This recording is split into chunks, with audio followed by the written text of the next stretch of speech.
ضحايا الجملة المشهورة اللي معظم الآباء والأمهات بيقولوها للطفل. مش هقول إنها من أخطر الجمل اللي ممكن نقولها له، ومش هقول إنها ممكن تتسبب في أذاه، بس كفاية أقولكم إنها تتسبب في عنف الطفل بعد كده، وهتبدأ سلوكيات تانية غير مرغوب فيها تظهر معاها. اللي يضربك اضربه. للأسف الطفل ما بيلاقيش حل للمشاكل والمواقف اللي بتقابله غير الضرب، وبتبدأ تنحصر طريقة تفكيره في ازاي هيضرب اللي قدامه.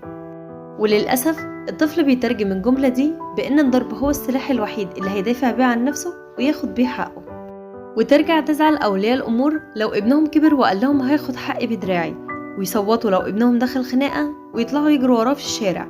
زعلانين ليه؟ ما انتوا اللي ربيتوه على كده. طب ونربيه ازاي؟ ولا ايه الحل لو طفلنا اتعرض للضرب من أطفال تانية؟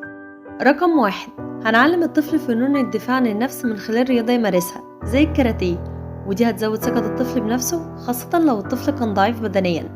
ولو ما أمكنش كده فهنعلم الطفل ازاي يمسك ايد اللي يضربه ويبعدها عنه ويقوله ما تمدش ايدك عليا تاني. رقم 2، نعلم الطفل الانسحاب في الوقت المناسب قبل ما الأطفال التانية تبدأ تضربه، وده مش ضعف منه لكن حفاظا على حياته. رقم 3، علموا الطفل انه لو تعرض لأي أذى من أي نوع يبلغ أي حد كبير ومسؤول ويحكي له اللي حصل ومين اللي أذاه وهو اتصرف ازاي.